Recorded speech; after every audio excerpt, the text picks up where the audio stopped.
Hello, welcome to this week's devotional. Glad you've taken the time to join us. And this past Sunday, Randy took us through a passage in Matthew that where Jesus really, at the core of it, got to the point with his disciples that it's not what we put into our bodies that makes us unclean, but it's what's in our hearts and the overflow of our heart that makes us unclean. And so Jesus wanted to make sure the disciples knew that when Christ rules and reigns in your heart, that's what makes you clean.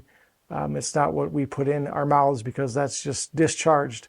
And I've recently been in the book of Colossians, and Paul is confronting some of those same lies in the church there in Colossae.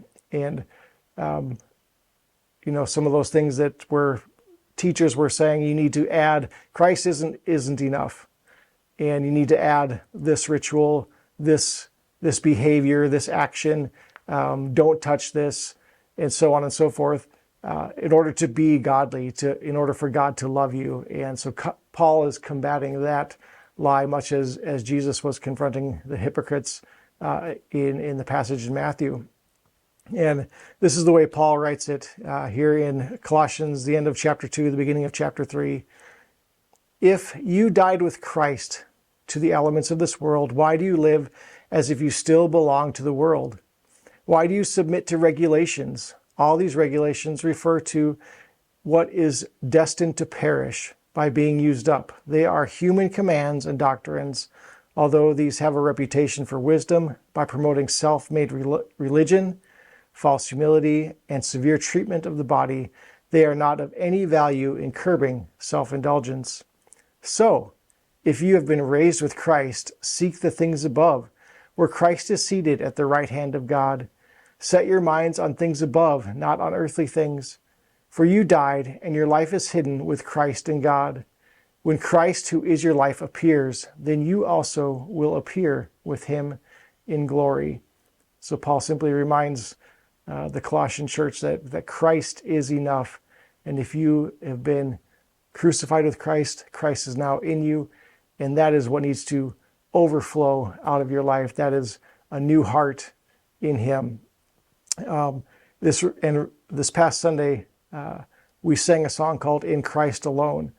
And throughout that song, we see in chapter 1, in verse 1, speaking to who Christ is, our cornerstone, our firm foundation.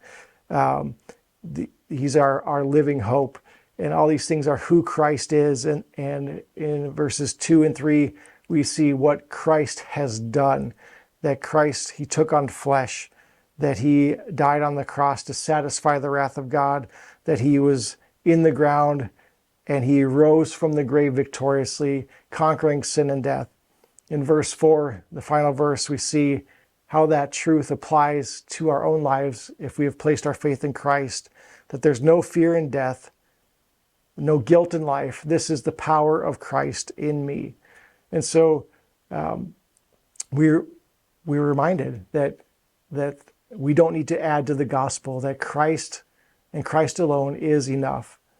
So I encourage you this week, listen to the song, Christ Alone. Be grounded in the gospel, a reminder that Christ is enough and he is the one who overflows out of us. Express gratitude to God for what he has done in your life. And as you gather with family and friends over this Thanksgiving time, let the abundant love of Christ overflow from your heart towards others, that they might see Christ in you. Happy Thanksgiving, and I look forward to worshiping with you Sunday.